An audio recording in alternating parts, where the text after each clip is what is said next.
Sir Topham Hatt's engines love being shiny and clean. It makes them feel cheerful as they puff across the island of Sodor.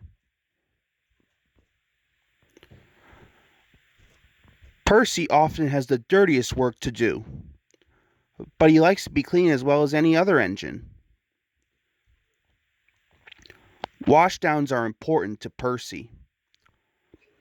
But Sir Topham Hatt had bad news. He said. He added, and left. Percy was upset. He complained. Gordon sniffed, teased James, wheezed Percy, and he chuffed away. Percy was loading freight cars at the docks. He was trying extra hard to stay clean, but the troublesome trucks were being naughty. As Percy pushed them under the coal chute, they sang out. They cried.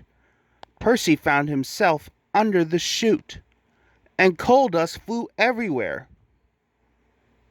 Coughed Percy.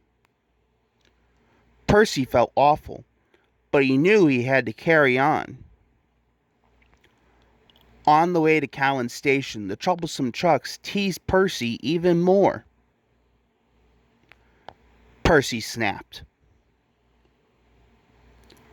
When Percy arrived at Callan Station, he was very upset.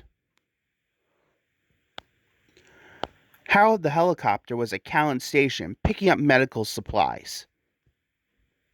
He called. And he took off blowing cinders and ashes everywhere. Cried Percy. Reminded his driver. Percy huffed. His driver said.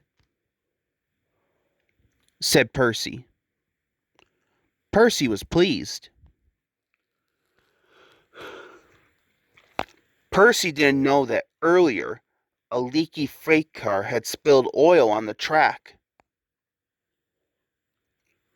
When he approached the chocolate factory, his driver applied the brakes, but Percy's wheels just skidded on the oily rails. Hooted Percy. He groaned. He was covered from funnel to firebox in sticky, gooey chocolate. Back at the sheds, everyone thought it was very funny. Thomas hooted. Teased James. Chipped in Henry. Said Gordon pompously. Said a stern-sounding voice. It was Sir Topham Hatt. He said. Replied Percy from beneath the chocolate. He added.